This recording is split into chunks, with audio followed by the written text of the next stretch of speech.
Welcome to the Paranormal Pendle podcast, coming to you from the heart of Pendle Witch Country in the northwest of England. My name is Craig Bryant, author, investigator and collector of stories. Join me as we take a journey into the paranormal, UFO sightings, cryptozoology and big cats. This is the Paranormal Pendle podcast.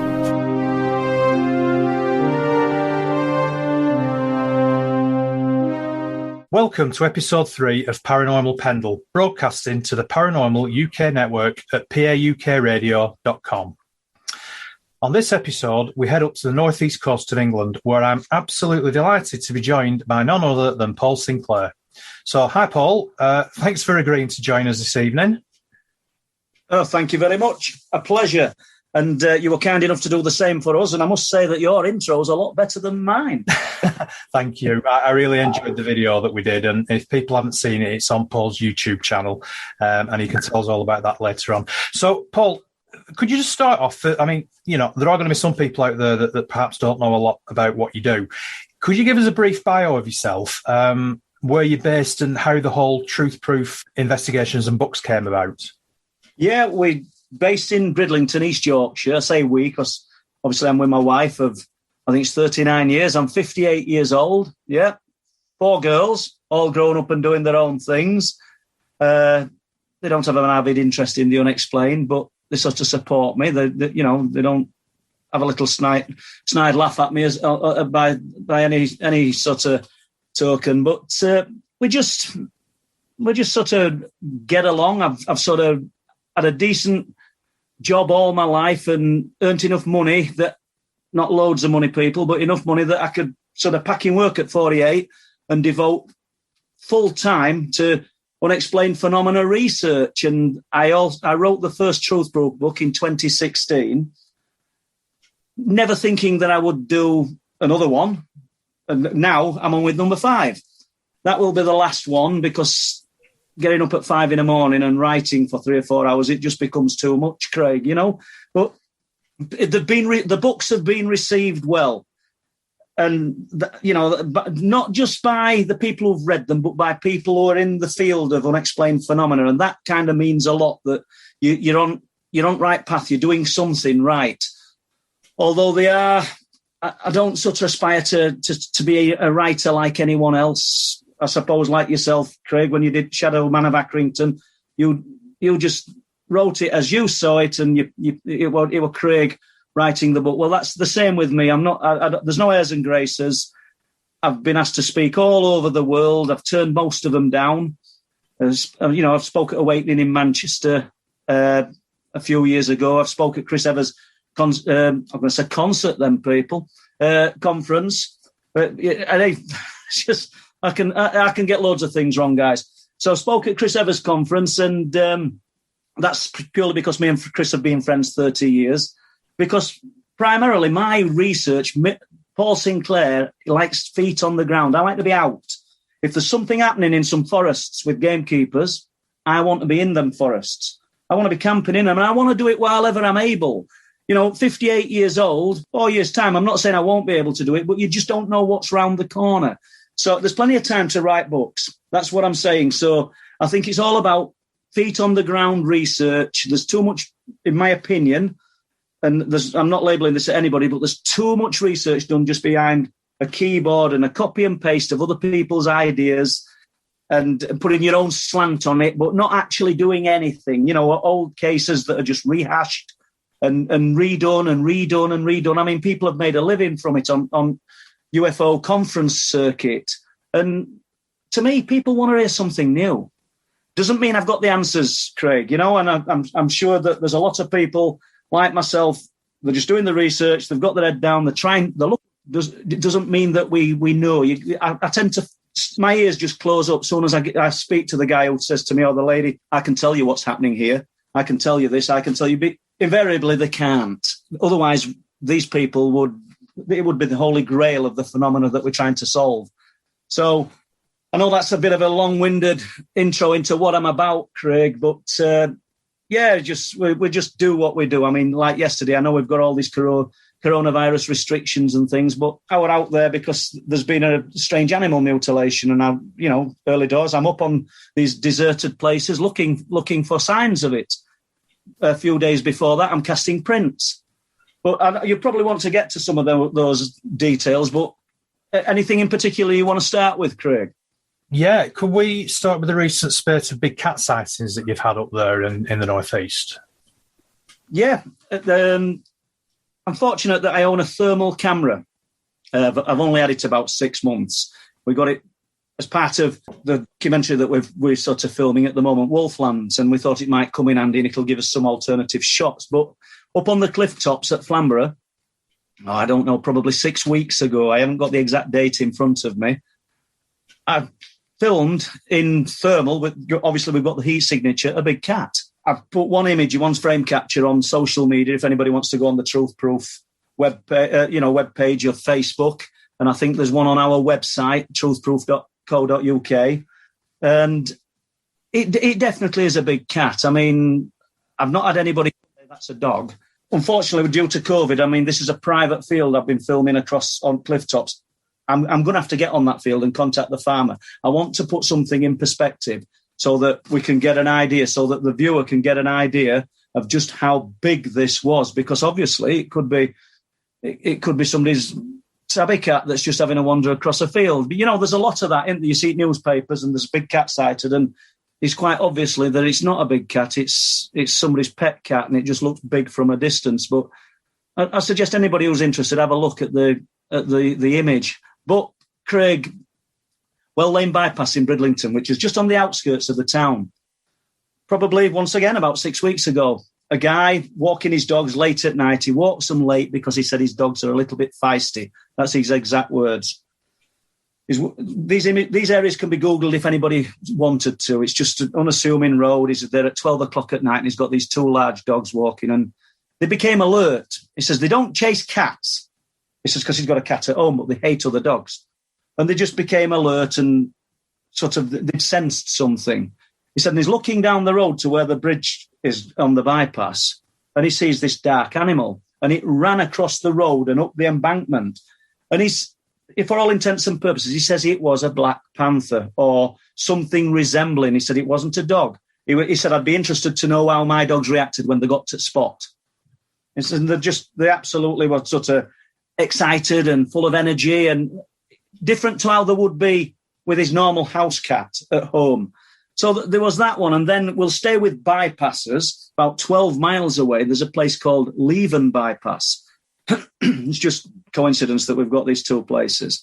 Now, a good friend of mine, we'll just call him Kez, that's his nickname. Kez, he was filling his car up with fuel at the bypass during the one afternoon about 4 weeks ago. He stood behind this old chap who was getting served, and he must have known the cashier, this chap. And the lady said, have you had a good day? How are you enjoying yourself, sort of thing? How are you coping? And he said, okay. He says, but I've just seen a big cat. So Kez, his ears pricked up because he's interested in this subject. He quickly paid, followed the guy and managed to catch up with him before he drove off. He said, excuse me. He said, I'm just intrigued. You've seen a big cat? He says, yeah. He says, I come here every day. He said, they must sell coffee. He said, my wife has a coffee, sits in the car, and I take some exercise. And I didn't know this, but at the side of Leven Bypass, there is a disused road. So obviously nature's overtaken it, the tarmac's overgrown with sort of, grass, vegetation, and there's a ploughed field at the other side of it. He said, and he's done his usual 15, 20 minutes of exercise. I've spoke to the guy. I won't do second-hand information if I can help it, because you want to be as close to truth as you can. And Kez got his number and they put me in touch. So he said, I'm just walking back. I'm just within sight of my car. And I looked across the ploughed field. He says, in the deep ruts, probably where they've been, I don't know, I'm not a farmer, but getting ready for potatoes. I don't know, but he says, deep furrows. He says, and I see a big cat, a big black cat. This is 12 miles away, bear in mind, probably a little bit more from Leven Bypass. Sorry, from Well Lane Bypass. So he said, I can't believe what I'm looking at. He says, and it's clearly a big cat. He says, it's not somebody's pet. He said, because if that had dropped in one at Furrows, you wouldn't have seen it. Do you know what I mean? So he shouted his wife, and she came over, and I spoke to his wife as well. And they both agreed that it were a Labrador-sized black cat that were moving along the field. It went into the hedgerow at the end of the field and descended. So I find it interesting that these cats that allegedly don't exist in the UK are seen. And they're seen in places where you wouldn't expect them to be seen. Like, it's on edge of a built-up area, Leven bypass, the Well Lane bypass. It's just on the edge of Bridlington town. Now, there's been one seen at Buckton as well, which is about 3 miles from where I live, in last month. That you were seen drinking at the pond at Buckton. There's a sort of natural pond that's there. Interestingly, 2 years ago, there's a picture of me in the local paper as I'm investigating the beast of Buckton Pond. Basically, it were a big cat sightings by about 5 independent witnesses, not unknown to each other. So clearly something's been seen. But the same place. What I find interesting, Craig, with these cats is that we believe that they're real. Obviously, somebody's seeing something. But if the transient or they move on to another area and they're just seen around springtime, then where are they going? Why aren't they being seen in other areas? Because if you look at the papers around, the last few weeks, the national papers, and there's reports of people allegedly seeing cats in different parts of the country. And I just find it amazing that everything's a bit barren at the moment. Crops haven't grown. So it's pretty exposed. That's what I'm saying. And these cats are being seen. So if this cat at Buckton that was seen a few years ago moved on, where's it moved on to? Why has it been seen? And why is it these particular months? I don't want to place too much of a paranormal element on the cats, because I do believe we know that we've got the 1976 Wildlife Act, where people had to sort of license their animals, and allegedly a lot were released into the wild. But in the wild, naturally, the cat lives to 15 to 17 years. So that's passed.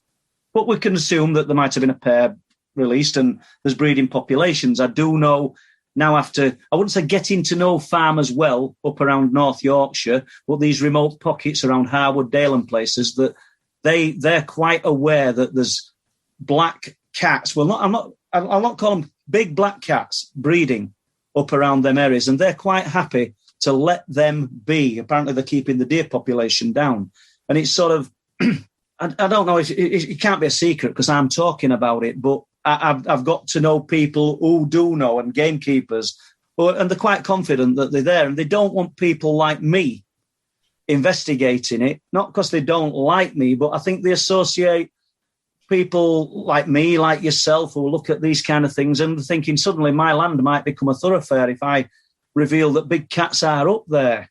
And that wouldn't be my game. I've always discouraged people when I know there's an area where people don't want anyone else to go.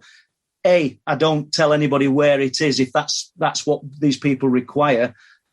And B, I wouldn't encourage lots of people to sort of invade that habitat.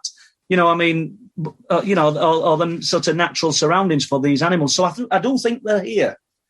But then let's just jump into the woo slightly. We've got a lane in Bridlington, Bempton Lane. It's called Short Lane, and it's the lane that links Bempton to Bridlington, and it's an unassuming lane. There's just sparse hedgerow either side of it, which are broken up from 20-foot edges that are 10 foot wide, just hawthorn. There's nothing, and then crops either side. But when I've looked through all these archives over the years, and I mean decades and decades of archives, we've got big cat sightings on Short Lane. People travelling along Short Lane. It's a single track road with pull-ins, and people have seen big cats. There's a lady walking her horse on Short Lane. Let's go back to the 90s, I think. And she said there were one at the side of the road. Just as she's tail was flicking up and going down as she's walking her horse. And I'm no reason to disbelieve her. But then you've got all these individuals that are spanning, I don't mean hundreds of people, I'm not suggesting that, but we've got a lot of reports for a lane that isn't even a mile long with just fields either side and no natural cover where big cats are being seen. And I find that quite amazing. I think there's something else happening there. Not only that, but we've got UFO reports on Short Lane. A guy, this is 2006. I don't have information in front of me, but I'll tell it you as best as I can. This guy's got his first car. I spoke to him with a face-to-face meeting. He's told me about this. I went speaking about big cats. I called at their farm to speak about big cats, and he had no knowledge of it. He said, but I have seen a UFO. I said, really? He said, yeah. And I said, well, can you tell me about that? He said, yeah, it went on Short Lane. And this is 2006. Ironic, because I've not mentioned the lane to him.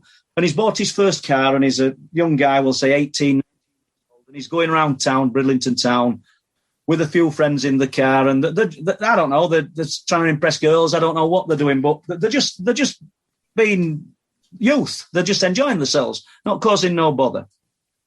No alcohol inside his system or anything. They're just enjoying themselves. So he said on the way home, it was quite late, we decided to drive up Bempton Lane, which is, ironically, it's the lane out of Bridlington to Bempton, and then on to Short Lane, which takes you to Bempton. He said, and as we're driving along Short Lane, we get about halfway along. He said, something just whizzed past the car.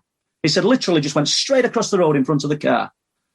And he said, and we all went like, wow, probably a few expletives, but, what was that? And he said, we sort of slowed down, he says, and then this thing started descending above the car or above and in front and descending onto the road. He said, and it looked blue and gold with like turning revolving panels as wide as the road, this object. He says, and we were absolutely, we just couldn't believe what we're looking at. And it's landing in front of them. He said, and just before it, they assume, this guy does, I've only spoke to the one, just before it touched the road, it's gone. He said, as fast as you can imagine, it's gone. I mean, when he first said this thing went in front of the car, he said it went past like a wasp. Do you know what I mean? So he said, and it had gone. I said, what did you do? He says, we just floored the car and went. So that's one UFO sighting. Then, this is interesting, in the archives that I've searched, going through the old local papers, Short Lane once again, 2006 once again. Can't tie it to that UFO sighting because this guy couldn't remember a date. He gave me a year because he knew it was the first car that he ever had. So we knew we'd got the 2006. It was the first car he owned, but I haven't got a month. If I were going to edge my bets, I'd say I bet it was time when this happened. So we found in the archives, roe deer carcasses found 2 on Short Lane. Suspected poaching. However, the meat had been pared off the bone in a very unusual manner and no meat had been taken. Now, I mean, that's our kind of defeating object of poaching. And that's on Short Lane. Then up Waldgate, which would probably be a mile away, roe deer carcasses found.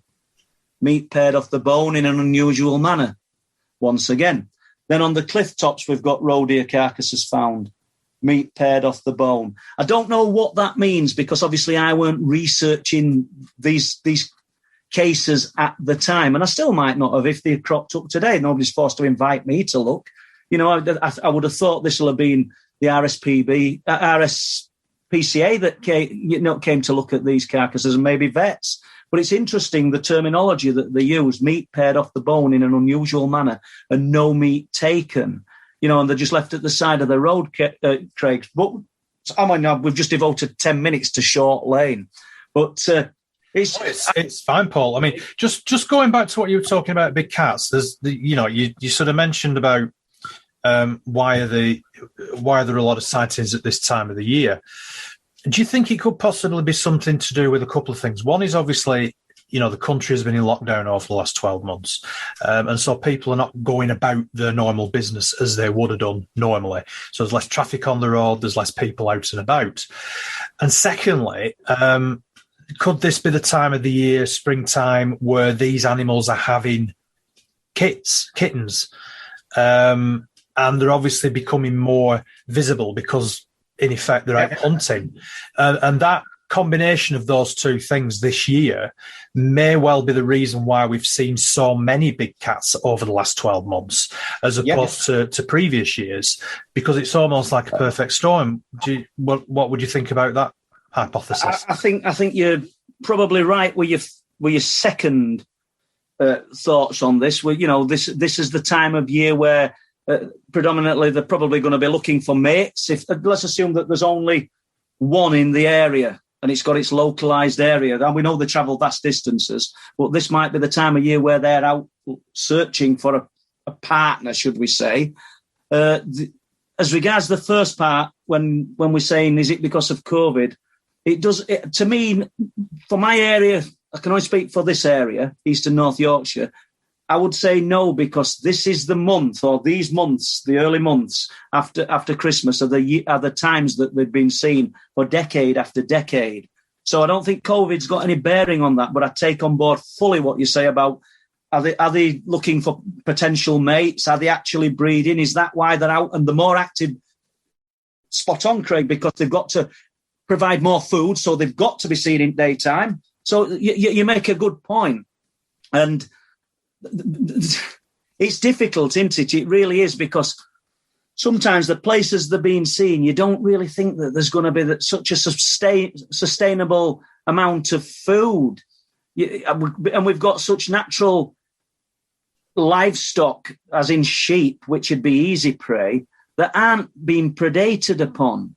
But there again, probably I'm talking absolute rubbish here, because I'm underestimating the prowess of a big cat in its prime, because it probably wouldn't think twice about, I'll just tackle a deer. Why would I want to go through all that wool and fleece? Because I have been told that they don't actually like sort of eating sheep because of the wool and the fleece. Having said that, they'd probably go for sort of easiest point of origin sort of thing, the underside of it. But it is interesting. And bearing in mind, 2017, 18, early into 19, a lot of sheep were being killed up around Bempton and East Yorkshire in unusual circumstances. And I personally don't believe a cat were responsible. I was only person researching it. The police were involved, and they'd done all-night vigils, but they'd found nothing, and they took sort of night vision equipment out with them, and they'd drawn a blank. I detected who the farmer and the main people that were losing the livestock, went and spoke to them. Nothing about unexplained phenomena. I wanted to look into what were happening. I did suspect something strange was happening, but I think we all have to do this. Even though we say, oh, what do? You write books about the unexplained, you look into unexplained phenomena. We've got to rule out the explainable first, and then it becomes interesting. And I'll remind me about the paw print later, and if we get to that. And I went onto these fields, and I think when I got to this farmer, he'd lost probably 28 sheep. I say probably because it could have been 30. Now, when they were removed, they were over 50 gone. And I was on those fields, particularly through 2018, at like 4:30, 5 in the morning, and I could not ever get close to what was doing it. And why were I going at that time? Because I could have found them at 9 o'clock, I could have found them at 10, but then you've got the people saying, well, badgers have been on them and foxes have been predating on them, and the eyes have gone because crows have took the eyes and rooks. But so I wanted to go while it was still dark, just getting light. And I was finding these carcasses with their ears removed and literally cut off, not bit off. I know, I'm sorry for sounding graphic, people, if this sounds terrible. Eyes removed. And then the obviously the side of the face that's on the earth. If we've got the eye that's exposed removed, people can say, well, a bird's probably not a crow or something. Lift the head up, that eye's gone. No trauma to the eyes, tongues removed. Now, if those carcasses were left, Craig, for a day, 2 days, obviously then natural scavengers or predators are going to predate on them, and that's what was happening. So nobody got a clear picture of what was happening until we started looking in detail. I found one about 4 weeks ago, which you might want to talk about in a while, but it was interesting. I mean, do we take this into the paranormal realms? Something was happening, because I found out in conjunction with the sheep being killed, because our exploring woodland very close to these areas, I was finding roe deer. Same thing, faces stripped, not ears removed, but half of the liver cut out. I've got all the images, and in fact, the images, we've put them in black and white, and they're in Truth Proof 3, bringing down the light. We've put some images in there of these, and unfortunately, very close to the cliff tops and not far away from where these unfortunate animals were, we've got harbour porpoise, the little dolphins, the little sort of mammals about 4 foot long. Rock anglers were finding them with huge holes through their jaws, which we've got images of. They were the rock anglers that were kind enough to, Andy Barnby, I've got to thank for getting me some good images of those. So was it the same phenomena that was killing them? There were no other signs of trauma on these porpoises, bodies. Most of the time with the sheep, all the faces were stripped. But the cheeks, where the meat you would think a predator would be eating, they were still intact. If the tongues were removed, there's no trauma to the mouth. You could go on, and it gets a bit macabre. And I don't know how far you want me to go, but I spent 18 months with this particular farmer, and I got to know the sheep. They even knew me. When I first went onto the field, because they were like at one point 400 on. It were like just a herd, a flock just running because they didn't know who I was. By the time I'd done, I just walked amongst them. They were very comfortable with me, and I got to know the mannerisms and what they were about. They knew my little dog. But what am I getting at here? When I first went to speak to him, I keep a notebook, and I had notes to it, and I think I could have got this wrong. So if somebody reads book and they say he's got that date wrong, I haven't got it in front of me, but I think it was July 28th. I'd got an entry in my book, and I was speaking to him, and I said, when did you first realise something was wrong? He said, well, he said, you lose 2 or 3 sheep a year. He says, they might, I don't know if anybody knows this, but if a sheep falls down or goes over, it can't right itself. You maybe already know this, people, but it can't. It lays on its back until either farmer finds it or it dies, So he said, so you expect sort of a few natural deaths. He says, but then it just became really strange. He said, I had a sheep run which held 6 sheep nose to tail, and there'd be some solution in it that they ran through to treat the feet. And this was in these fields. We've got a picture of that in the book as well, which is no great shakes, but I only say this to back up what I'm saying. So he said they hated it. He said, people say sheep are stupid. He says, but they knew and they hated it. This solution stung their feet. He said, so I'd got 2 dogs, and we'd work them into like a V to get them into this run, and corral them off, and we'd run them through it. He said, and it was hard work, even with 2 dogs getting them in it. So he said, this particular morning, he said, I'm sort of going to look at my sheep, check everything's okay. The run's already set up. He said, and I can't believe what I'm looking at. He said, there's 30 sheep, not 28, not 31, 30 sheep in this 6 sheep, nose to tail, the corrugated panels. He says, and they're on top of one another. They're hanging over at sides. They're just chopped. He says, the other side of the corralled area, the sheep in it, and they're all agitated. He says, and I just can't believe what I'm looking at. And there's like steel pins holding these panels in. He says, so obviously I go straight over, pull the pins out, release the panels. I think he said there was 3 dead. Might have been 2 people. I think, it's ages since my head's spinning with information, to be honest with you. And I think he said there was 3 dead. Not dead from being attacked, dead from heat exhaustion, dead from trauma of being underneath other sheep. He said, it was just incredible. He said, and I said to him, and what date was this then? I'm careful not to say this guy's name. So what date was this then? And it's July 28th. So luckily I've got my book in my hand, because these things, I've said it before, come back to bite people if you're actually lying or embellishing it. And he might listen to this one day. And, even though he don't want to be known, he's packed in with sheep because of this, he might reach out and say, this guy's lying. So I opened my book. Basically, that's what I'm saying, people. I opened my book, went through it. I said, July 28th. Deer carcass found, Short Lane, Bempton Lane, going down to Nature Reserve, which is quite close to where this lot were happening. 3-inch hole inside, July 28th. So we've got the same day that this guy, Peter, who found the deer carcass, and within a short distance away, we've got these 30 sheep in this enclosure. We know we've not got anything to link A to B. We know we've got nothing to say it's unexplained phenomena. I mean, this guy with the deer carcass, he said his analogy was, he said, have you seen the hole they drilled through for a gas flue pipe, a 3-inch round hole? He said it just looked like that had gone straight through its side. So we've got this deer carcass found by Peter, and then we've got a short distance away, not too far away, we've got these 30 sheep found in a jumbled mess in this sheep run.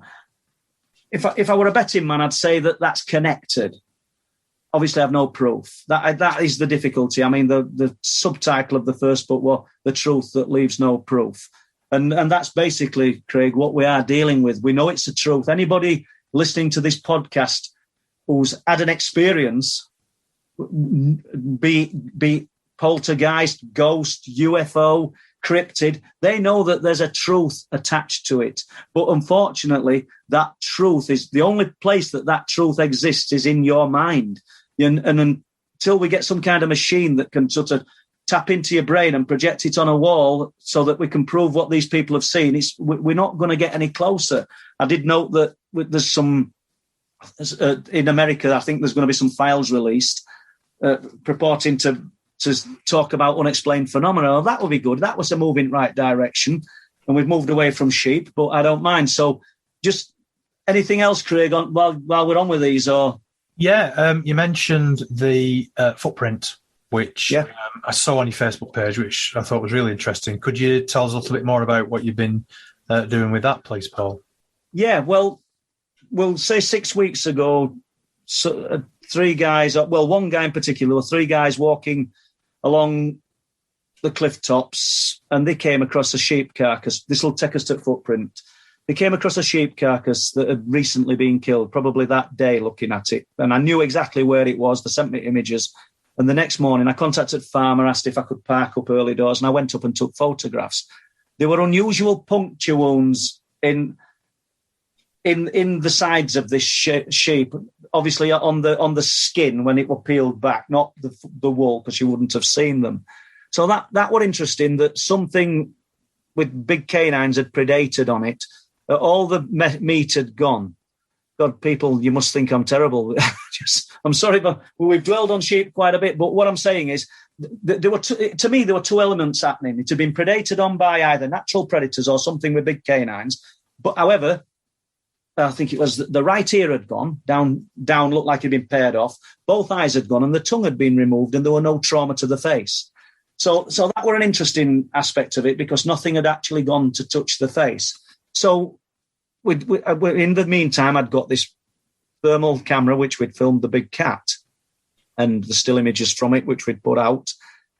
And then a friend of mine, Bob Brown, one of his friends, another guy called Bob, ironically, had been walking up at Speeton, and he'd found he'd found a fox carcass.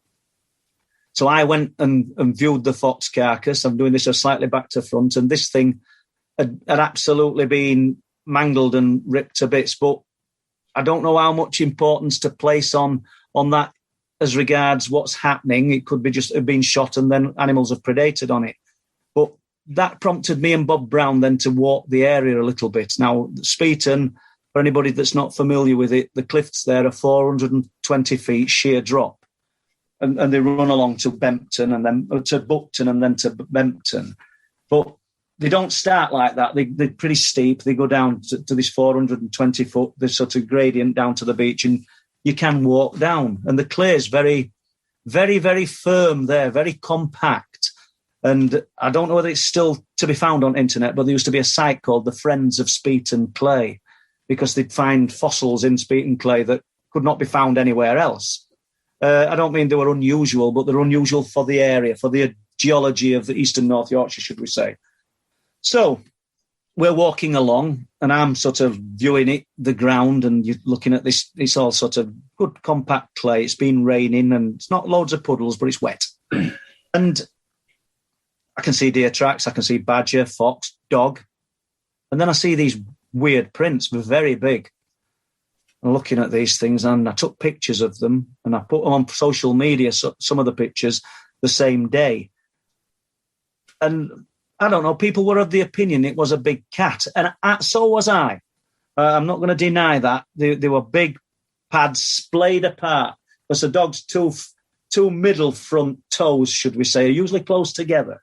And these are all splayed apart with big pads. And it puts it into perspective if you see the cast. So the next day, I got some plaster of Paris, and we were off there again. Poor old Bob, bless him, he's 74 years old, and we went down what's called Killer Hill. Now, it's called Killer Hill. I thought there was some mystical importance to Killer Hill, and it's not. It's just that the Speeton locals say it's a bloody killer walking back up it. So there you go. So he's got 2 days on trot walking down Killer Hill, and he said running. We set a little frame up and I cast these prints. Left them it were a bit wet, so we left them for an hour, so I didn't want to crack them as I pulled them out. And we'd take them home and I cleaned them all off. And they revealed the tips of claws, which is uncharacteristic to a cat, which usually walks with its claws retracted.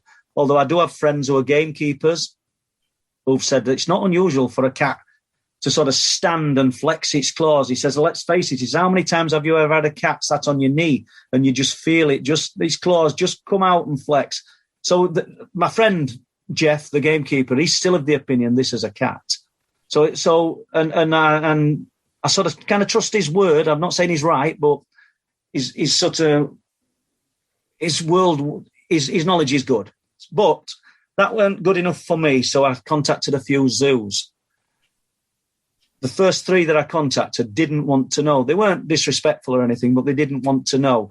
I'm wondering if part of the reason, and Jeff suggested this as well, is if they had to come back with it's a big cat, do they have a duty of care to investigate that? You know, because I don't know whether they do or they don't, but they'd have to inform authorities and things. And I'm not saying that anybody's been deliberately deceitful either. I just don't know. Well, they didn't want to look at them. But the cat sanctuary, I think it's in Ashford, kindly said, yes, send the images of the cast and we'll have a look. So I obviously sent them the images of this plaster cast with a clenched fist at the side of it. Now, let me just say that the cast, the paws are probably bigger than the clenched fist. I've not measured them, but they probably are bigger than the clenched fist. And they came back about 2 hours later and they said, we don't think it's a big cat. We do think it's, in their words, a massive canine. So, a massive dog. And so I thanked them. And, you know, I mean, I realised that some UFO researchers, paranormal researchers would have omitted that because they want the mystery of it being a big cat. Well, I'm all about getting to the truth. And these people, to me, they're working with big cats. They're working with that it's not a big cat, then I'm willing to respect that opinion and let's put it out there. Not everything's a mystery. But what is interesting, I've got a friend, Peter, who I've spoken to tonight, who's part of I've got to say this right, I think it's the Chickahominy tribe in the Burns Valley in Oregon. And he lives in the UK. He actually lives in Bridlington. And he's seen the prints and he said, I'm going to send them to some tribal elders, see what they think. And literally, probably 30 minutes before coming on here, Craig, he called me up. He said, you'll never guess what they think these are. And he said, they don't think they are. They are absolutely 100% certain. He said, huge wolf, which is interesting, isn't it? You know, and what I haven't got is what kind of weight they think this animal would be. Because I said, can you get back to them and find out, you know, what weight that they think this animal would be? Because this is firm clay. It's not, you know, like people say that prints get distorted because they've been in snow and then snow just melts away and it makes the print look bigger, or the clay, the sludge could push out. This is really firm. It's almost like modelling clay. So, huge wolf. So, the sort of plot thickens. It was only like 6 months ago that a guy, I've spoke to him extensively from Scarborough, was travelling over the North Yorkshire moors to work on a motorbike, and he claims that he saw 2 huge wolves sat at the side of the road, just past a pub called The Flask. If anybody wants to Google the geography of this area, you'll see that it's nothing but moors and forest. This pub's in the middle of nowhere. But where it becomes interesting, and he's going to go on film for us, it's COVID that's restricted this. He's quite happy. He says, I know what I saw. Why should I be embarrassed about saying it? He says there were two wolves. It were in about 5:30, 6 in the morning. I think that was the time. He said, but what shocked me, now get this, people, is they were smiling at him. They sat like dogs, for all intents and purposes, the dogs. And then he comes out with, they were smiling at me. Don't ask me, people, how that works. But it's strange because we don't have any natural breeding pairs of wolves, as far as I'm aware, here in the UK. I don't know whether they've introduced them up into the Highlands. I'm not sure. I know there were talk about there's a word for it, rehabituating.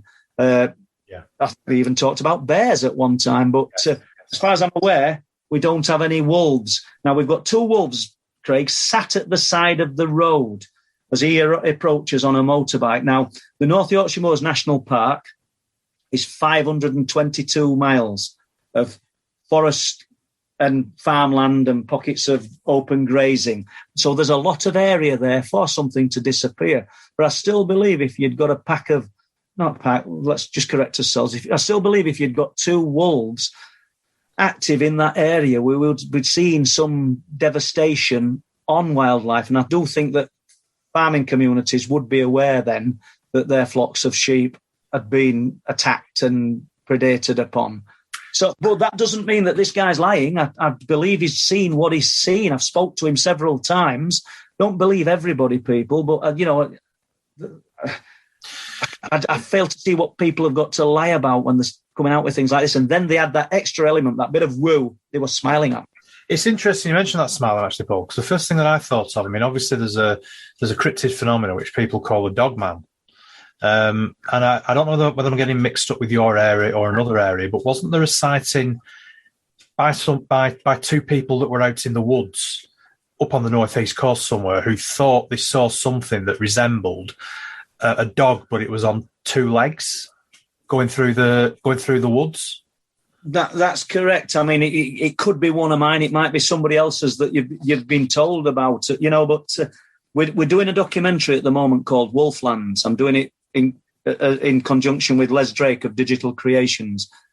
And this has involved, it's been a massive project. It's involved sleeping in these forests during the night with the gamekeepers. In one instance with the witnesses who claimed that they saw what they can only describe as a werewolf in 2018. And that sighting is just incredible. And I've got nothing but admiration for these people because they've gone on camera and they're saying it, and they don't know each other. That's another important thing to add.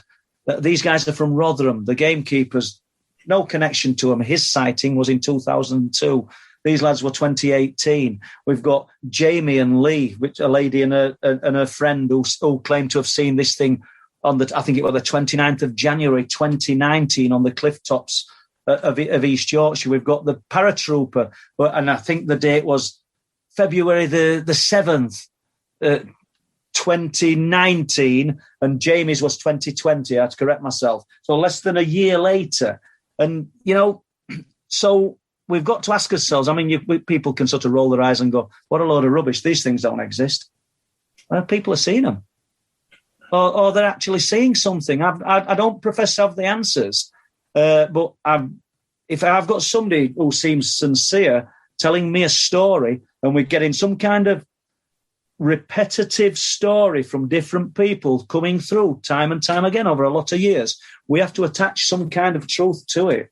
Yeah, it was the paratrooper one that came to mind. Yeah, well, what a great guy. I mean, and I wouldn't say I've spoke to him at length. I've spoke to him many, many times. And they were up there, I think we just said February 7th, 2019. They'd come to see the peregrines in full flight. They're avid sort of outdoorsmen and things, and they'd travelled from Liverpool. They arrived at the RSPB, the bird sanctuary. Obviously, it's not open at that hour, but there's a big car park, and they parked up there. they'd got two dogs with them, and they in the early hours of the morning, he's not sure what time, but they decided to have a walk along the cliff tops. They were going to get their first light to look at the peregrines anyway, but they decided they were going to have a walk along the cliff tops. He says it was freezing. He says ice on grass, bristling. But he said everything felt wrong.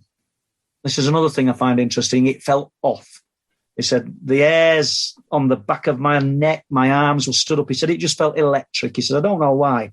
And this guy's keen to point out he's done tours in Iraq, he's done bogside in Northern Ireland. And what he saw, he said, doesn't compare. The fear of what he saw is off the scale of what he experienced in them places. And he's allowed us to record him as well, so which is good. So he said, we walked down, and he's describing the place. The friend with him had been before, but he'd never been. But he's describing it. He says, we walked down the path and we took a right. He said, he says, and there's a fence running along that's dividing the cliff tops. He says, and even the dogs clung to us. He says, normally, he says, they'll not go far, but normally they're just having a little wander about. He said, and we put a light on and we lit a big pair of yellow eyes up. He said, like golf balls. He says, they were huge. And we both went, what the swear word? He says, what are them? He said, we don't know. He said, but this thing didn't act like a normal animal. It kind of looked at us and then just looked away. But we could only see the eyes, but we could tell it was just a lazy, it just moved its head away. It was a rabbit caught in headlights. They just sit there frozen, don't they? But he said, didn't know what they were, big yellow eyes. He said, so they'd gone. He says, and we carried on walking. He says, it felt off. It felt very strange. He says, and then we came to a big timber platform. Well, these are the viewing platforms because it's a bird sanctuary, and we've got one of the biggest gannet colonies in Britain that visit Bempton and Flamborough Cliffs, during the breeding season. So we've got viewing platforms for bird spotters. So he said, and we stood up, we went onto there and we had a look, and then we spun the torch around and we lit them up again. We can't work out what we're looking at. He says, and all the time, he says, we realise it feels weird. It just feels off. But we'd not associated these eyes with the off feeling. He says, and then we carried on walking and we came to two huge gate posts. Now, I knew exactly where he was. I mean, we've actually named them now Wolfgate, or Steve Ashbridge has. So he said, they're not gate posts. It used to be a stile. But obviously stile's gone, and we've got these two 9x9 posts still set into the ground. He says, and we just walked through them. He says, and we just put the torch on to our right, up along the fields. He says, and it were there. He says, I thought it was you can imagine words I'm saying because there's a lot of swear words. He says, I thought it were an hyena at first. He says, and it were hunkered down, his exact words. He says, all its fur were bristling up. And we played this recording at the Awakening conference, myself and Chris Turner. He says, its fur was stood up around its neck. He said, and like a hump on its back. He said, it was just absolutely hideous. Great big head full of teeth that all looked canine. And he said, and then it stood up. And then this is where he became emotional and agitated. He stood on two legs. He said, and it took a step towards us. He says, it's about 25 foot away. He says, the dogs were absolutely crapping themselves. And he said, we just don't know what, he said, we just didn't know what we were looking at. He said, it had long arms that were exceptionally long.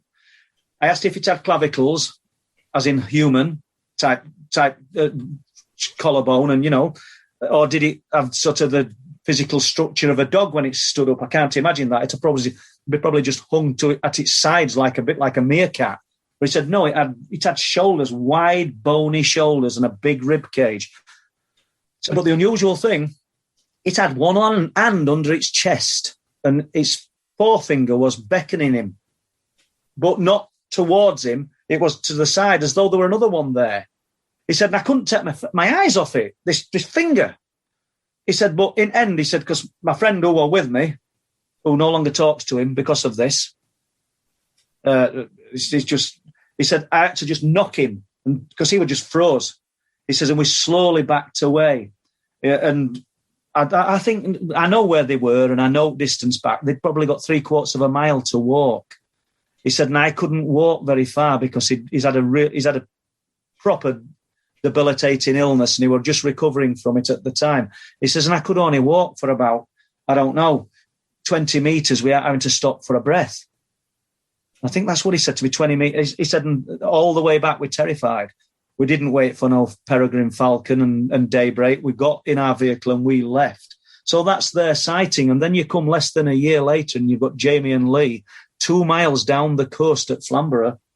They had a holiday cottage and they got there quite late, but they wanted to make most of their weekend, break, whatever they were, sightseeing and what have you. And they decided to walk from the holiday cottage down to North Landing. And they'd never been before. And if anybody's watched the trailer from Wolfland, the lady who's on it, that's her. And she said, we walked up to the point where you go down into a big ravine. And it is a ravine. It's called Holmes's Gut. And it's not that deep. It's probably about 80 foot deep with earth steps cut into it. Then we're looking out to sea and we're looking at this leg of rock, as she called it. They call them nabs in East Yorkshire. It's a nab. They're probably called nabs everywhere. But she said... Actually called nabs in Lancashire as well, probably. Yeah. She said, so we walked down into the ravine and there's a little stream running and we stood on this bridge. So we could hear geese flying over. So then all of a sudden it went quiet, which is the classic, it's weird. They're enveloped in this eerie silence. And I believe this is a key to it. I don't know. I think more people need to focus on the silence, on the altered environment, because there's answers to be found there. And a lot of researchers maybe should get together and start knocking these ideas about. I haven't got the answers, but, between myself and other people, we might get a little bit closer. Your idea might tie in with something I'm thinking about. I just might not have the right ingredient to go with it. But she said it felt strange. She said, and I said to Lee, come on, let's get out of here. This is weird. And they walked back up onto the top again. She said, and we're looking out to sea. And then we're looking at this leg of rock, as she calls it. She said, and we noticed this thing sat on end. And it's sat there. And we both said, what is that? Because we've been at the top earlier and we don't remember seeing it. Is it a concrete statue? It's not. It looks like a dog, the back of a dog. And it's sat up. And Lee, I spoke to them both. Jamie's gone on camera, but myself and Bob Brown met them the next morning, and I spoke to Lee at length.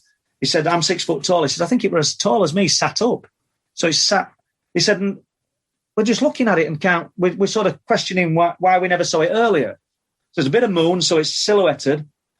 And she said, her analogy was, have you ever seen Starlight Express when they're skating round and they've got these extended arms? She said, and I hadn't, but she said, its arms look too long. It's from at limbs. And she called them arms. She says, and we just can't work it out. She says, and then Lee heard a strange growl. She said, which I didn't hear. She said, and then with that, this thing moved and it sort of went down and slinked along the other side of the nab. Now, anybody, if you picture top of your head, people, and this thing was sat on the top, the crown, and obviously it tapers down at the sides, they could just see the back of it. She said it moved like a cat. We could actually see it moving like a cat.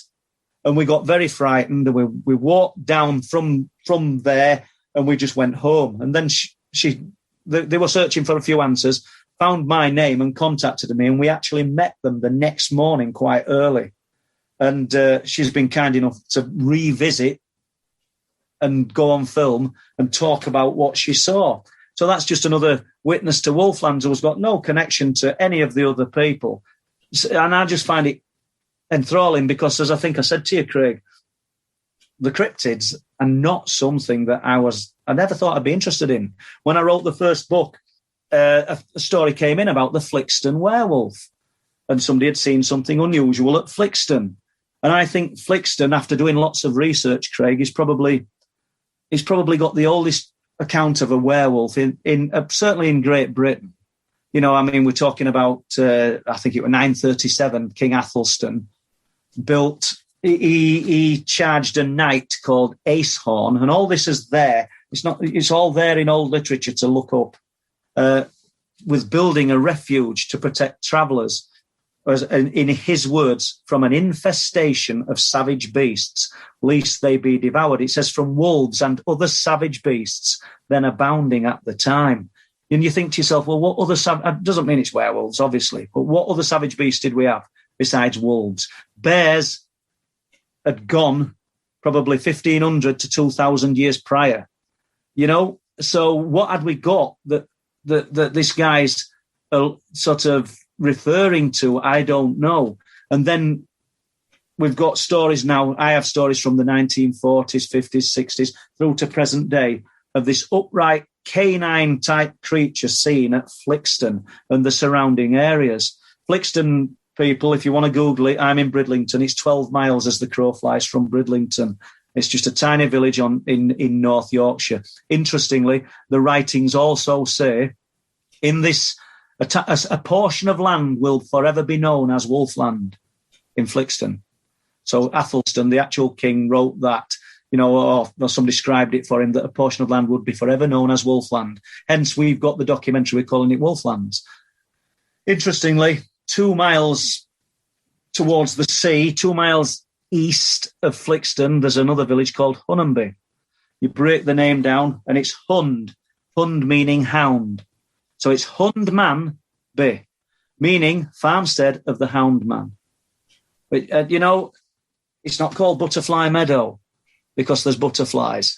So it's interesting. I find these things absolutely fascinating. So am I interested in the cryptids now? Yes, because I've got people, and this is the main thing we've all got to focus on when people say, what a load of rubbish. We've got witnesses from all walks of life, unconnected to one another, claiming they've seen the same things. So I find that fascinating.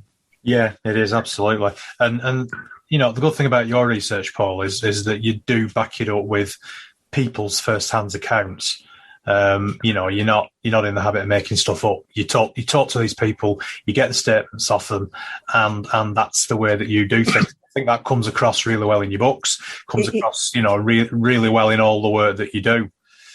In most instances, Craig, obviously people involved in unexplained phenomena will realise that we don't have actually any physical proof of what I'm talking about. But in most instances, I push to try and record the person. I go to great lengths to try. I want them on film in front of a camera if I can. If they won't do that, I'll get them on film in front of a camera and distort their image. I'll distort their voice if that's what they require. There's an incredible account from a place called Foxholes, which is just a couple of miles out of Flixton. In the third book, we've called it The Car Chaser. This guy's travelling home. He's been to visit his parents in Scarborough. He's in a Jaguar car. I don't think we'll call the time 9:30 at night. I can't remember exact month. I think it's November. There's moon. It's been raining. And he's driving along. Absolutely nothing. It's a black night. There's no street lights in these places. You're just in the middle of nowhere. And it just becomes his peripheral. He realises there's something there as he's driving. And he just looks, and he's in his window, not the passenger window, there's a huge dog running at the side of his car on all fours. He said its head, I asked for comparisons. I says, if we're comparing its head to the size of a mastiff or a bear, what we're looking at, he said its head filled the window. He could see the hump of its back as though it had got almost like a mane. These things come back to you as you're talking, because I'd forgot that little element, almost like a mane. And he said it was looking at him. That's what he couldn't understand. He's travelling at 45, 50 miles per hour, and this thing's travelling at the side of the car, but looking into the car. No glowing red eyes, no glowing yellow eyes, but this thing's looking. He said it had fangs the size of his thumbs. He could see them down. So he's terrified. He said he started to speed up. He said he lost it at about 60 miles an hour and could still see it in his mirror. Now, this is what I'm getting to. I want him on film if possible.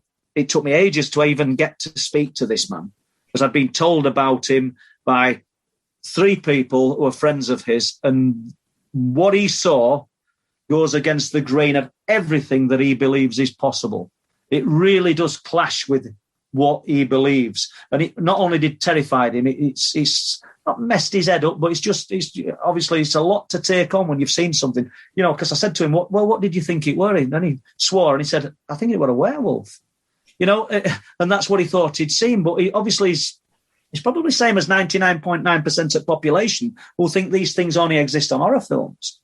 So what I'm getting at, I emailed him literally, on Sunday, because I'm pushing to try and get the voice recording of him going through the story and I want, no name. I'll not use his name. I'll even try and distort the voice. So, in fact, in essence, we could get somebody else to do it, but I want the person. And then I've got a friend, Steve Ashbridge, who's got a nice X-Type Jaguar, and we're going to set a camera up back at Jag, and we're going to film Steve driving through foxholes and overlay the voice and just slowly go through the procedure. We can't provide proof of the werewolf. We can't provide the actual witness, but we'll get as close as we can. If in that instance, and if that's the only way to do it, that's how I will do it. We've been very fortunate with Wolflands to get the actual pictures of the cameras. So brave. The Rotherham guys, as we've called them, they visited us straight from work on 2 occasions in the forest to go through what they'd seen, just to tell us. And then they've spent nights in forest, and it was a traumatic experience for both of them, but so traumatic for one of them that when he first told me about the story, he were in tears. And when he came out of the forest after that, he felt like he'd conquered a mountain. He felt like he'd climbed a mountain by actually facing we'll call it his demon, but fabulous. I mean, I can talk about, I don't mean talk about anything, but I'll talk about the UFO phenomena. We'll talk about the alien type stuff a little bit with poltergeist, but the cryptids, it's really sort of got my attention. It's got your juices flowing, hasn't it, Paul? It really has, yeah. Can we go on to talk about some UFO stuff then? Because I know you've got some really interesting UFO stuff as well. You sent me an email, obviously, with a few things to talk about. You mentioned a sighting from November 2018, some missing time. Rick and PJ. Rick and PJ, yeah, I can tell you about that one. There's usually Rick, PJ, and Craig, and they travel a good distance. I think it's about 4 hours to get to Bempton. They're interested in unexplained phenomena. They don't actually live close to each other. One picks another one up on way, and they come in this BMW estate, and they bring provisions with them, and they don't actually sleep, but everything works from there. They arrive late. And Rick and PJ, on this occasion, they were on cliff tops, and myself and Bob Brown went to meet them. Just to be fair, really, I mean, we've only got a 15-minute journey from where we live, and they've come a long way. So they told us they were there, so we went and spent. It was a miserable, horrible night. And after we'd left them, they went back to their car, probably 11 o'clock, had a bit of something warm to drink and a bite to eat. And no, it were later than 11. It were after 11, because this story, there's been 2 incidents with Rick and PJ, and this story's just coming to me, because I thought it was the second one you were on about. But at one point in night, I think it was, Rick got out for a wee. And as he's looking out to sea, because you can see all the full coast, you can see something over the sea. And he said to PJ, "Come and look at this. This is unusual. You need to see this." He said, and there's lights spinning, and they're almost like not far out, estimates a mile out. And I think there were golds and blues, and it looked like a carousel turning over the sea. We're not talking high in the sky. And they're watching this thing. But what was interesting, they thought that they were watching it for probably 3/4 of an hour. But it turns out, because one of them put record on, that they were watching it till morning. They'd been watching it. Somehow they've not been watching it till morning, but they've sort of lost 4 hours of time.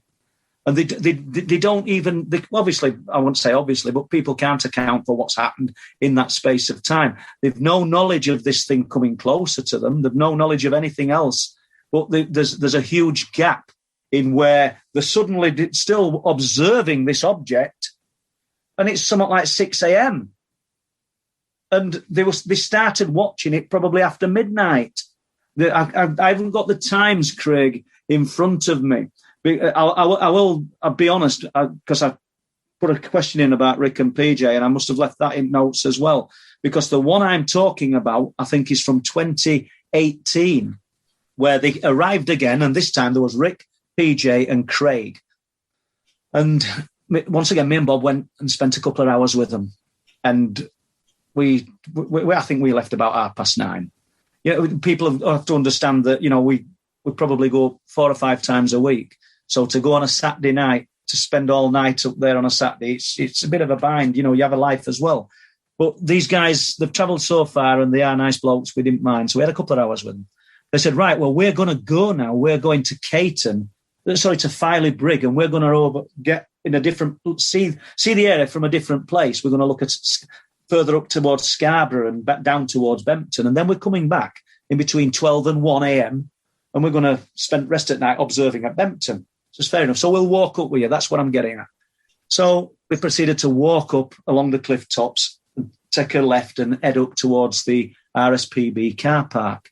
We're only about, 50 to 100 yards away from the car park. We're on this path, and there's fields to the right and the old RAF base.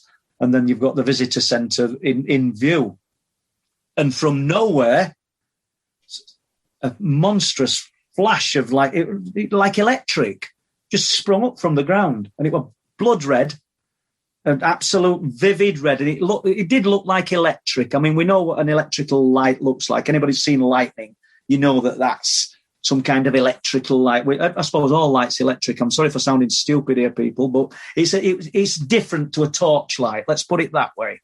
So, and we're just stopping as tracks. PJ is giant. I mean, he'll be about 6'5". He was the only one that didn't see it. So there's Bob, myself, Rick and Craig. We're all just, Christ, what the hell was that? That was incredible. And if you picture a child painting a kite, the little triangle, elongated triangle, that was the shape of it. And it came up from the ground in the trees in front of us. And there's nothing at the back but open land, farmland. There's no electricity poles. There's nothing. And bang. And it also took, if we saw it appear in less than a second, it took 2 seconds to dissipate. Do you know what I'm saying? So we literally went straight to it. And I mean, we would have been at that spot in 30 seconds. Bob and PJ went into the car park. They're looking for any cars, anybody. We want an explanation. Craig, who's ex-military, that don't matter, but he went at one side of this hedgerow. I went at the other, and we both walked it. Bob's just stood looking at his middle neutral, and we walk it right up to perimeter at RAF base. Nothing. Powerful torches, there's nothing. I went the next morning early looking for scorch marks. We know where it came from. Absolutely nothing. And these are kind of things. Expect the unexpected. Unexplained phenomena does not perform to order. They went looking UFO type phenomena, looking for some kind of, I wouldn't say entertainment, but they're looking for something of their interest. We're literally walking back to the car park, and there's this explosion, and it was unified. It was an elongated triangle shape that just come up from the earth. Nobody expected to see it. You couldn't even make that up. So we haven't got 5 witnesses. We've got myself, Bob, Craig, and Rick. PJ didn't see it, but there's 4 witnesses there. And once again, I've no proof of it. The only proof that exists is inside my mind and inside Rick's and Craig's and Bob's. But that is the nature of unexplained phenomena. And that is why we're all so enthralled. Once we've been bit by this phenomena, once we've had a taste of it, we just dig and dig and dig. Some of us dig a bit deeper. You mentioned a black Range Rover Vogue that appeared on the cliffs. Now, you said 16th September. What year was that? I think it was 2019. I'm glad you've got the date. Forgive me if it were 18, but something tells me it was 19. And once again, I were with Bob Brown. Bob's an absolute diamond. He's so enthusiastic. I hope I'm as enthusiastic at 74. So we'd gone up. We'd planned on just taking some cameras up, hoping to film the light form phenomena. There'd been a few unusual things seen. And as we're walking along the cliff tops towards Flamborough, and during the winter months, there's nobody around. Summertime, when the birds come, the seabirds, obviously you'll get people early evening, and you'll get quite a lot of people looking out to sea and observing. So distant fields, probably 300 to 400 yards away, this hill. And as we're walking, I said, look at that, Bob. And there's a black Range Rover. I didn't know it was a Vogue at the time, and it's blacked out windows, and it's there. And as we're walking, it's sort of paralleling us. Obviously, we're not doing anything wrong. And if it were a farmer unnerved about people on the cliff tops, he'd have to be there every day during the summertime, or any time, but in day, because there are people about. So then it sort of veered off and went inland, but it's open fields. There's nothing there. And we didn't give it much thought. And we carried on walking. And we'd actually walked down to what we'd spoke about earlier, what's called Wolf Gate, a mile to 3/4 of a mile away. And we set off back, and there's a seat midpoint, and we planned on resting there, setting cameras up on tripods and hoping we might be able to film these lights should they appear. It's a thankless task because we've tried for years and they beat us to the punch every time. But we set the cameras up, we're waiting. It's dark by now. We forgot about the Range Rover. We've not been talking about it. And the crop had been cut, so we just got stubble. And I heard it. I could hear the crunching of the stubble. And I looked down into the distance. I could see the area that we'd called Wolfgate, where the stile, or I knew that's where it were, the edge of the field. And I said, Bob, that vehicle's coming back. He goes, what do you mean? I said, I can hear it. I said, it's got no headlights on. It's coming up in the dark. And it'd be about, I don't know, time, 9:30. I don't know what time it was, to be honest with you. Bob will, because he's very good like that. He'll keep a diary. So it literally came up, it loomed out of the darkness, and we're at this seat, and it stopped behind us. This into public park, people. This is on Edgett Cliffs in middle of nowhere. When we say it's a seat, it's just a 8x4 piece of wood on 2 stabs of wood in ground. It's not anything elaborate. And the nature of me, the next day, just so you know, I measured it. Well, so the next day I might be lying there, people, but I went back and measured it. And where it parked, it was 30 foot away. So it's not in another field, it's 30 foot away from us. So it just stopped in the darkness, blacked out windows. I could see that it were a really smart vehicle. How it was seeing in the dark, I don't know. So I'm assuming they'd got some kind of night vision for them to be able to see, because, as I say, it were black. And it sat there for ages. Bob said, what shall we do? Shall we go? And well, what's the point? I'm 58, Bob's 74. They're in a Range Rover. It's not the time to run, and you've literally 20 foot away, you've got edge at North Sea and 300-foot cliffs. So we just sit here, Bob. We're not breaking no laws. It stayed there for about 10 minutes and then just slowly drove off. It didn't wind the windows down or anything. And listen to me showing me age, wind the windows down on a Range Rover Vogue. But, no windows came down. It could have been something perfectly innocent. But why would you be driving a flash vehicle like that, a really class vehicle, in the dark, headlights off, on fields? Well, if we were 20-foot front cliffs, it's 50-foot front cliff tops. I immediately, when it was started going into distance, I rang the farmer. Correct myself here, Craig. I rang the farmer when I first saw it and said, have you got any unusual vehicles up here? Should they be out on land? And they said, why? I said, because there's a black Range Rover that's pacing us as we're walking along cliff tops. I said, it looks a decent vehicle, quite flash. And he had a ring round. He says, no, there shouldn't be nobody up there. We don't know. And, they're all pretty close-knit, these people. So what that were doing, I don't know. We'd encountered a Range Rover in a field entrance a few weeks previous, tucked away, just out of entrance, just slightly upfield, and that were a black one. Whether it was the same one, I don't know. And I might be reading things into this that don't really fit. I know it were a bit intimidating. It were unnerving. And there were other stuff happening. It were at the time when other strange things were being seen, and it just makes you wonder. Are you sort of lifting stones up and looking at things that you shouldn't be looking at and creating a bit of attention on yourself, Well, given the nature of the investigations you do, Paul, you're not surprised that perhaps you don't come to the attention of, we call them the Men in Black, don't we? And there are obviously government employees, shall we say, out there that are investigating these unknown phenomena.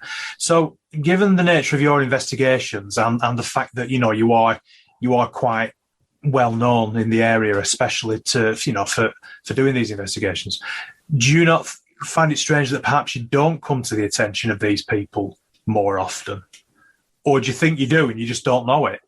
I probably do, and I don't know it.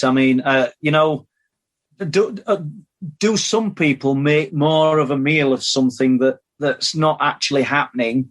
You see, I'm questioning could there be some kind of plausible reason for this Range Rover, but I don't think it were people. It rules out people lamping, should we say. I don't know if people know practice of lamping, where you'd sort of stick a powerful headlight or a powerful light onto an animal, such as a rabbit or a deer, and once it's frozen headlights, you shoot it or let a dog go and sort of bring it down, which is a pretty horrible thing to do, but that's the nature of people. This thing had no lights on. It were a very, very high quality vehicle. It weren't something that had been sprayed and it were an old Land Rover Discovery or something. This, you know what I mean? This were a good vehicle driving along these fields in pitch black. And there's another point that I'd not thought about. It was so dark. How did he even know me and Bob were there? Yeah, it stopped. And I don't mean it stopped to right of us or to left of us. It literally stopped 30 foot behind us. And I found it intimidating. I thought that was intimidation, to be honest with you. And I haven't got lots of examples of things like you've just been talking about there, of that kind of thing happening. Years ago, I think it was, I say years ago, 2018, it might have been 17. It would have been 18. My wife and myself, I'm useless with mobile phones, people, and I usually get them. I've got 4 girls, as I've said, and if one of them's got a phone that they've changed, I get their old phone. So Jessica gave me an HTC phone, which needed unlocking. So where we're going with this story, you're asking yourself. So we leave our house, I don't know, early morning, not too early. Shops are already open. It's a freezing cold day, but sunny. So something tells me it was November time, and one of them days where it's still sunny but very cold. And our house, our street fans out. It's like a fan, and there's a row of shops up other side of the road. There's a barber's shop, off license, and a ladies' hairdressers, and it goes out on this fan. And as we're walking down, this man shouts at us, and I sort of look and I think, I don't know what I'm thinking. I just sort of, oh yeah.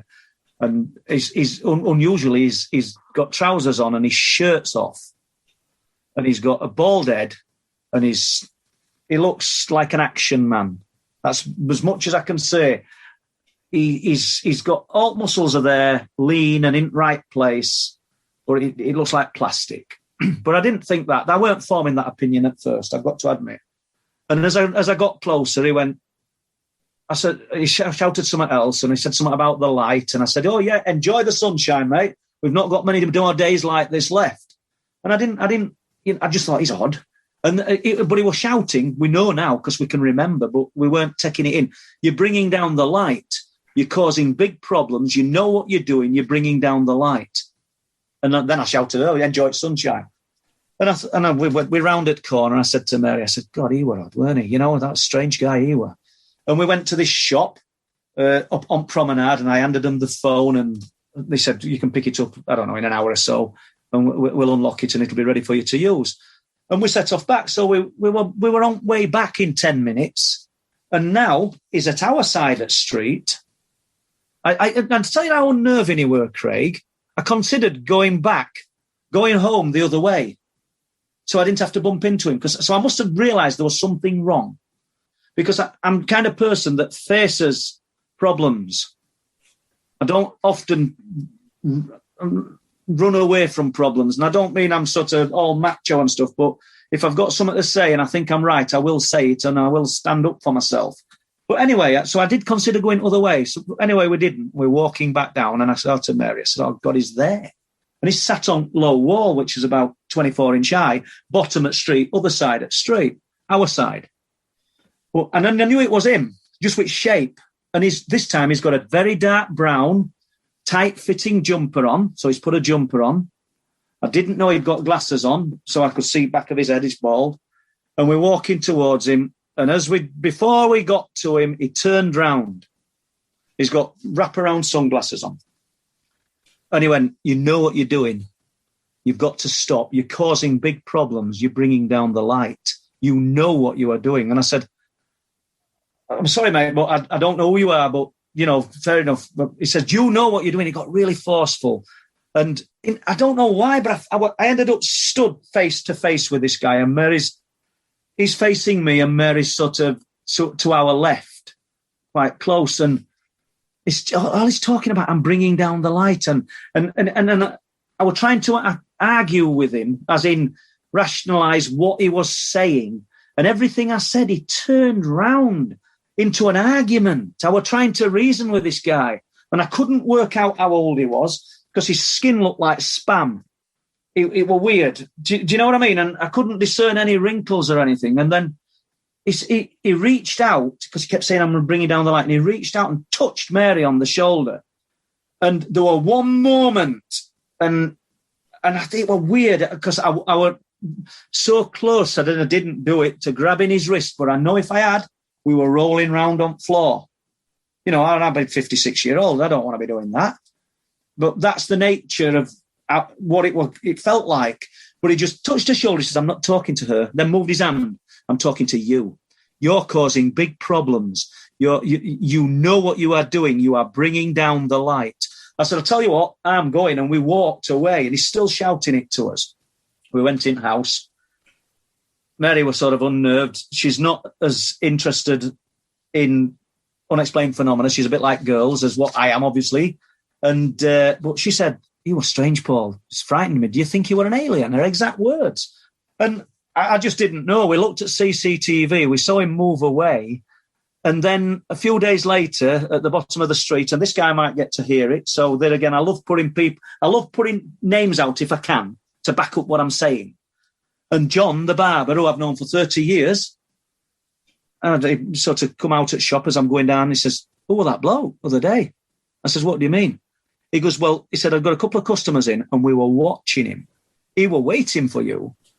I says, "What do you mean?" He said, "We were watching him for ages, and we knew he were waiting for somebody, and we couldn't. He looked so unusual with his shirt off, and we couldn't work out what he were doing." He says, "But as soon as you appeared, when we saw you, he'd fixed on you."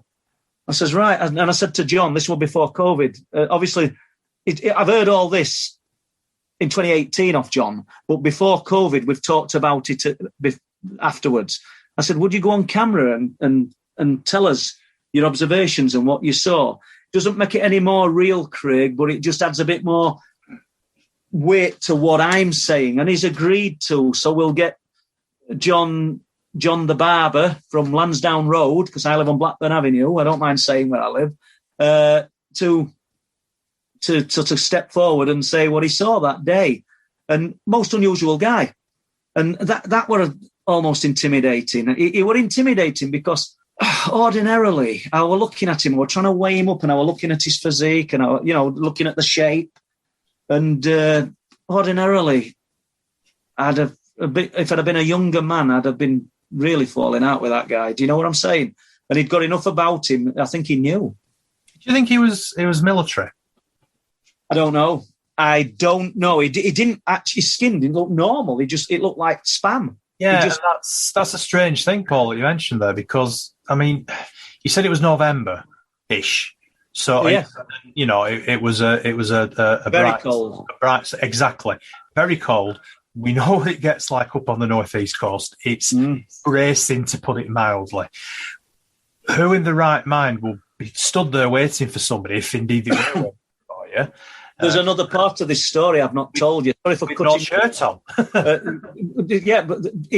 when he stood at the other side of the road, beside him, leaning on the wall, is an old green bicycle. Same kind of green as what's on a treacle tin. You've pictured picture that. And it's got a leather bag on back of it. Looks like some out of them old bread adverts. It's absolutely, didn't have basket on front, but it's absolutely wore out. But what interesting, because when I'm talking to this guy the second time, as we've come back, Mary's actually facing this, looking across the road at it.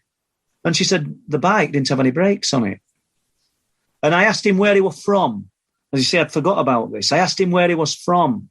And the only bit of information I got out of him was Rickle. And we couldn't even remember the name. And, excuse me, I don't think it's got any bearing on this guy, but a few weeks later in the paper, so that's why we know it must have been November, because it was December, a man had vanished at Bempton from Rickle. They said his name and everything, and I always find it delicate talking about missing people because I realise that, you know, it's somebody's son, it's somebody's wife, you know, and I don't like to be insensitive. But when it came up on news about this chap that had gone missing, he was from Rickle. I need to stress, it weren't him that we bumped into, definitely by 110%, it weren't him. But that's what jogged our memory, because me and Mary couldn't remember where he said he was from. And he said he was from Rickle, which were unusual. But then Mary noted that there were no brakes on bike. So how he'd got 40-odd miles to note the little hamlet, a little village in North Yorkshire, on a bike with no brakes is beyond me. You know, so just an interesting story. Yeah, I'll tell you what's interesting as well.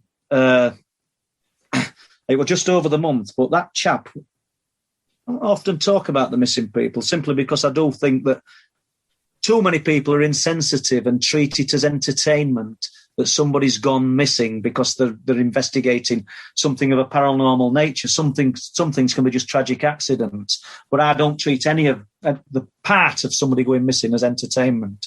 I take it really serious. But that guy went missing, and I think it was mid-December. Forgive me for not having dates in front of me.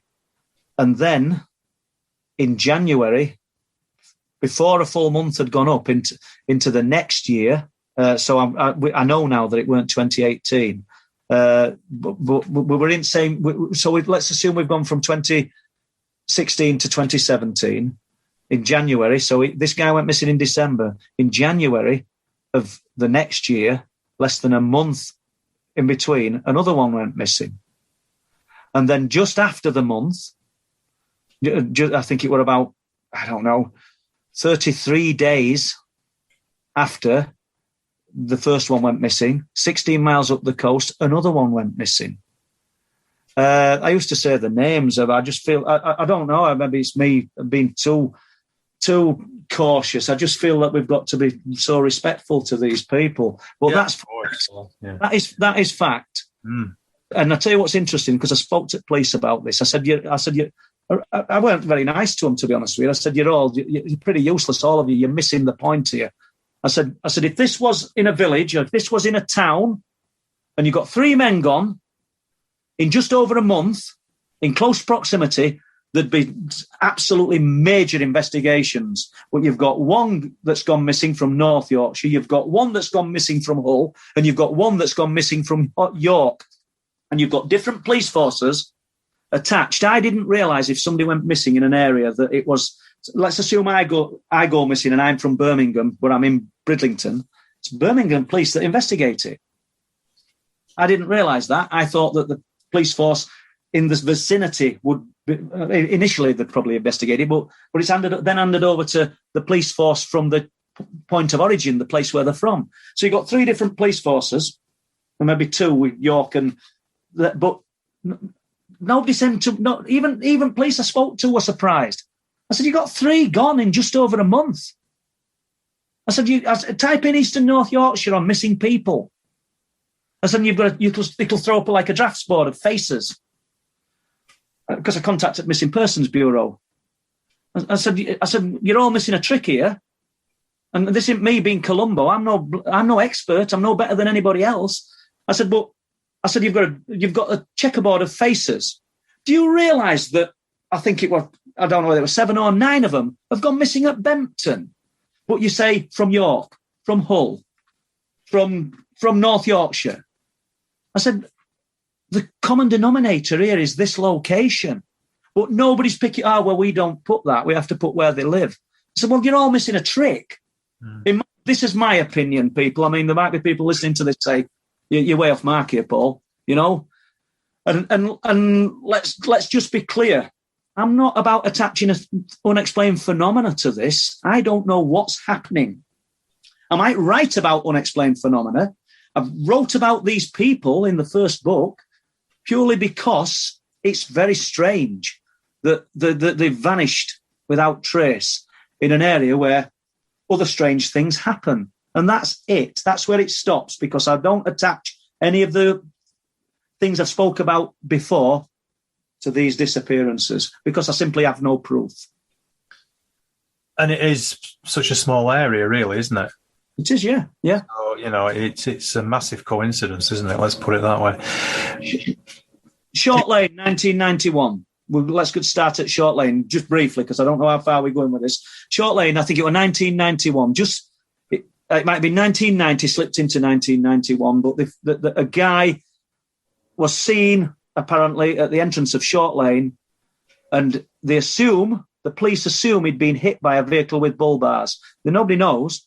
They just assume.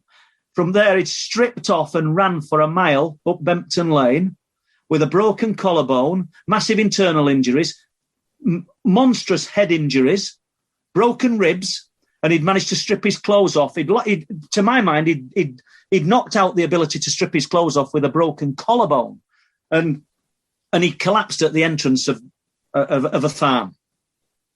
And this is how things have changed. You can't say certain things, but he collapsed at the entrance of a farm, and he'd ran a mile. The police said, we're not looking to blame anybody for the death of this man. We just want somebody to step forward and clear up the mystery. They may not even been aware that they'd hit him. Now, I contacted the former owners of the farm. He didn't collapse at the entrance of the farm. He collapsed under their bathroom window, which is about 80 foot away from entrance of the farm, in between a windmill and their bathroom window. And they thought initially he'd either climbed the windmill and dropped. They just didn't know. The police came, and the poor unfortunate man had died. I spoke to a police officer who were involved in it. He thought he'd been dropped from the air. It's a strange one. And they said that the body clock would have carried on running, and his body's thermostat would have overheated, and that's why he removed his clothes. So he said the body clock. So it's implying he's already dead. The body would have carried on running. And then we still run to the part. I still go to the part where he'd got a broken collarbone, severe internal injuries, massive head trauma, and broken ribs. Yet he stripped his clothes off and ran for a mile. I can't possibly say now in 2021 that there was some unexplained phenomena involved in this, any more than I can say it were a hit and run. But it's just an highly unusual case. And do you know what it reminds me of, Paul, when you were describing it? Mm-hmm. You know the Alan Godfrey case from Todmorden? Yep. Well, he obviously was a serving police officer, and he investigated about a week before he had his encounter a body which was found on the top of a pile of coal, and it was stripped. Dempsey, wasn't it? That's the one, Adamski, and he was stripped from the waist upwards. Mm. But of course, they couldn't work out how he got up there because he wasn't full of coal dust. People can look the case up. But that just sort of reminded me of that, how you were explaining this guy. It was almost like, as you say, been dropped from a height, and he was almost sort of running on adrenaline to try and get away from somewhere or something. I mean, it's a horrible way to pass on from this life, but it's a perplexing story. Well, how do you run though? How does the body have the ability to shed its clothes with a broken collarbone? And it takes a lot of trauma. Obviously, I suppose being hit with a vehicle could break your collarbone, but then the wording in the newspaper article, we are not looking to blame anybody. I think I wrote in the book, the police talk about this as though somebody's ran over a rabbit or somebody's pet dog. I said, this is a human being. We're not looking to blame anybody. Yeah, it's almost like a cover-up, isn't it? Well, yeah, I'd be reluctant to say cover-up, but it's strange that it were worded like that, and we merely want the people involved to step forward and say, come forward. And I'm thinking, good God, I can't imagine that today. And reading it, I mean, it's a newspaper article, and as I say, I think it's in the third book. It's interesting, isn't it? Nothing surprises me. Expect the unexpected. Well, No, absolutely, Paul. And it has been, it's been wonderful to talk to you. It's been absolutely fascinating. I'd love to have you back on again because I've got so many more questions. I mean, we've only just scratched the surface of the UFO investigations. So I'd love to talk to you again at some point in the future. I just want to wish you good luck with the documentary that you mentioned. I'll certainly be watching that because I think that's a really interesting subject. There's obviously something going on up there. We know there's something going on up there. What's causing it, again, is probably a discussion for another time. But as I say, I am really grateful for you coming on tonight, Paul. Thank you so much. And as I say, good luck with your future endeavours. Paul, can you just tell us where we can find your books, please? Well, the books are available on Amazon, and they're also available on our website, truthproof.uk. The same price on whatever platform you want to get them from. And if anybody wants to contact me direct, I don't mind supplying you with the book and signing them. And yeah, by all means, get in touch with your reports, your sightings, anything. And I'll treat everybody with the same respect that they treat me. Thank you. Do you have a Facebook page, Paul? We do. I'm on Facebook as Paul Sinclair, but we also have a Truth Proof page on Facebook where people often send sighting reports. And we also have a YouTube channel, Truth Proof YouTube channel, where there's, yourself. We interviewed you a few weeks ago, and we've got live stream there, which we do most Fridays. So there's some interesting guests. Thank you to Paul for a really interesting and thought-provoking discussion. If you like this podcast, please visit my website at craigbryant.co.uk, where you can find my book and my latest research. And remember to keep watching the shadows. Paranormal Pendle will return.